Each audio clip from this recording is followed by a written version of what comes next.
আমরা একটা বৃত্ত এঁকে নিয়েছি। এরপর আমরা ঠিক এই অংশটাকে একটু রাউন্ড দিয়ে একটা শেপ দিব। ছোট্ট করে একটা রাউন্ড শেপ দিয়েছি। রাউন্ড শেপ দেওয়ার পরে আমরা এইভাবে এখান থেকে একটা ডাল উঠাই দিব। এটা অ্যাপেলের ডানটি। ডালটা আমাদের ওঠানো শেষ। এখানে আমি একটু গোল করে দিব। এবার ঠিক এই মাছ বরাবর, ঠিক এই যে একদম নিচে, এখানে আমি একটু ঢেউ করে দিব। অ্যাপেলের মাথাটা আঁকিয়ে নেব কোনা করে। এখন আমি এইখান থেকে আর এইখান থেকে, এইখান থেকে আর এইখান থেকে এমন রাউন্ড শেপ দিয়ে দুই পাশ থেকে এঁকে ফেলবো।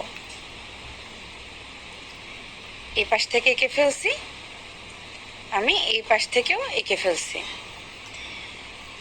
এখন আমরা দুই সাইড চাপাই দিব। আমাদের সবসময় মনে রাখতে হবে যে ডানটির সাইডটা একটু মোটা হবে আর নিচে যেটা মুখের সাইড ওখান থেকে একটু চিকন হবে। আপেলটা একদম গোল হবে না, একটু মোটা থেকে চিকন এইভাবে হবে। উপরে একটু মোটা, নিচে একটু চিকন, এইভাবে আমরা আপেলটা আঁকবো। এখন দুই পাশ থেকে আমরা একটু কমাই দিব। এখন আমরা এইখান থেকে এইভাবে এই অংশে লাগাই দিব। তুমি দেখতে পাচ্ছ আমি কোথা থেকে নিয়েছি, নিচের দিক থেকে আমি একটু চাঁদের মতো এঁকে ফেলবো। আবার এই পাশ থেকে সেম ভাবে করব। এই যে হয়ে গেছে। এখন দেখো দুই পাশে আমার একটু কমানো হয়ে গিয়েছে। উপরের দিকে একটু মোটা, নিচের দিকে একটু চিকন। এখন আমি এই অংশটা, এই অংশটা, এই অংশটা, উপরের অংশটা, এগুলো আমি সব এখন মুছে ফেলবো রাবার দিয়ে। আমি রাবার দিয়ে সব মুছে ফেলবো। এখন দেখো আমি সবই মুছে ফেলছি রাবার দিয়ে।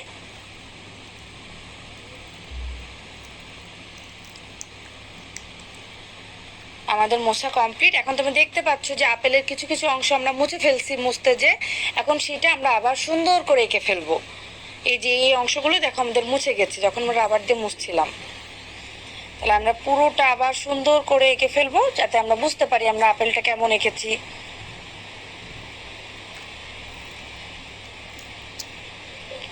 হাত ঘোরায় ঘোরায় সম্পূর্ণটা এঁকে ফেলবো।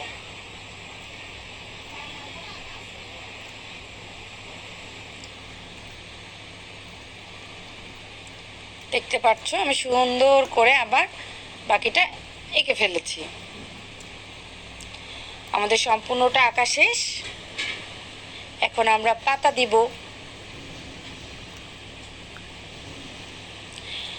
আমরা আপেলের গায়ের সাথে লাগিয়ে একটা পাতা দিব, তাহলে পিকচারটা দেখতে বেশি সুন্দর লাগবে। এখন গায়ের সাথে লাগানোর জন্য আমি হালকা এমন ঢেউ করে একটা পাতা নিয়ে নিয়েছি আর এইভাবে এর সাথে এটা জয়েন করে দিয়েছি। এখন আস্তে আস্তে আমি পাতাটা এঁকে ফেলছি। দেখো আপেলের এই অংশটুকু দেখছো যে আপেলের সাথে আমি লাগিয়ে দিয়েছি, মানে দেখা যাচ্ছে যে আপেলের পিছনে পাতাটা আপেলের পিছনে। এটা বোঝানোর জন্য আমি আপেলের ওই অংশে পাতাটা লাগিয়ে আবার এই অংশ থেকে উঠাই দিয়েছি, দেখে যাতে মনে হয় যে আপেলটা সামনে পাতাটা পিছনে। এখন এইখান থেকে একটা দাগ দিব। এবার আমরা কালারে চলে যাব। কালার করার জন্য আমরা কিছু রং বাছাই করে নিব। সাদা কালার, লাল কালার, ডিপ সবুজ, টিয়া কালার, এই চারটা কালার দিয়ে আমরা আপেলটা কালার করব। প্রথমে আমরা কি করব, প্রথমে আমরা আপেলের ডান্টি আর পাতাটা কালার করে নিব। ডান্টি আর পাতাটা এখন আমরা কালার করে নিব। আগে ডান্টিটা করে নিচ্ছি। অনেক আস্তে আস্তে রঙের ঠিক যে অংশ দেখবো চিকন আছে সেই অংশটুকু দিয়ে আমরা আস্তে করে টান দিয়ে রংটা করে ফেলবো। পাতাটা দুইটা কালার হবে। আমি অর্ধেক সবুজ অর্ধেক টিয়া করব। তাহলে আমরা অর্ধেক সবুজ কালারটা করে ফেলবো। দেখতে পাচ্ছ আমাদের অর্ধেক সবুজ কালার হয়ে গিয়েছে করা। এখন আমরা টিয়া কালারটা করব।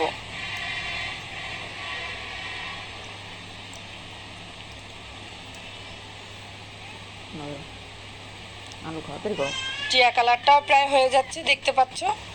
বুঝতে পারবা না, নিচে যেন হাত না লাগে। হাত কেটে দিব, হাত কেটে ঝুলায় রাখবো জানার মধ্যে, তারপর এটা শুকাবে। টিয়া কালারটা কমপ্লিট। আমরা দুইটা শেড দিয়েছি। এখন আমরা মরম সবুজটা হজম করে দিয়ে না। একটু হালকা হালকা টিয়ার উপর থেকে দিয়ে দিব, যাতে দেখতে সুন্দর লাগে, যাতে আমাদের শেড লাইনটা দেখা না যায়। আচ্ছা, এখন আমি এই দুইটা দিয়ে আপেলটা কালার করে ফেলবো। বড় রেড করো। কালারটা বেশি হবে আর হোয়াইট কালারটা খুবই সামান্য হবে, একটুখানি হোয়াইট কালার হবে, বাকিটা সম্পূর্ণ রেড হবে। দেখো আমি আগে সুন্দর করে ধারগুলো দিয়ে আপেলটার কালার করতেছি, এইভাবে রেড কালারটা আমি করে নিব।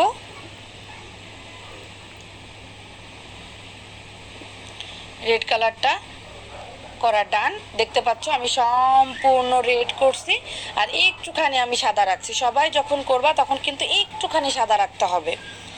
সাদা যতই কম হোক কোনো সমস্যা নেই, কিন্তু রেড কালার কম হলে কিন্তু সমস্যা। এখন আমি দেখো সাদা দিয়ে এটা সম্পূর্ণ কালার করে ফেলছি। এখন তোমরা বলতে পারো যে এখানে তো সাদাই আছে, আমি সাদা কালার কেন করব?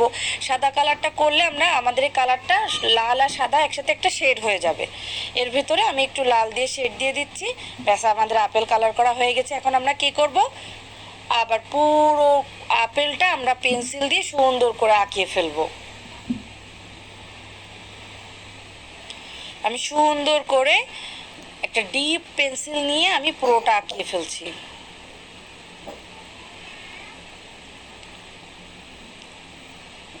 না, আসো এদিকে আসো।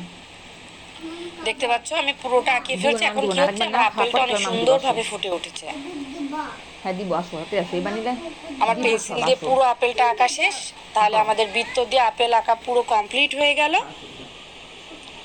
এটা হলো বৃত্ত দিয়ে আপেল আঁকা। এখন আমরা ফ্রি হ্যান্ডের আপেল আঁকা দেখব। এরা ভাত ফেলা দাও আস্তে আস্তে। এখন ফ্রি হ্যান্ডের আপেলটা আমরা আঁকাবো। দেখতেই পাচ্ছ পাশে বৃত্ত দিয়ে আঁকানো আছে। ফ্রি হ্যান্ডের আঁকাতে গেলে আমাদের প্রথমেই রাউন্ড শেপটা দিতে হবে নিচের থেকে।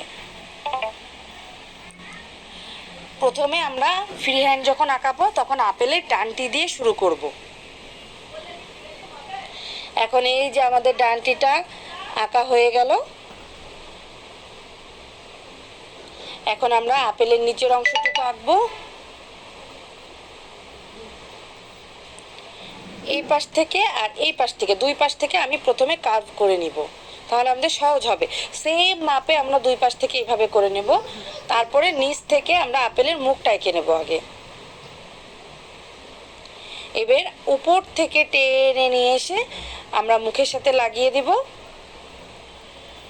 সবসময় মনে রাখতে হবে আপেলের উপরের অংশ একটু মোটা হবে, নিচের অংশ একটু চিকন।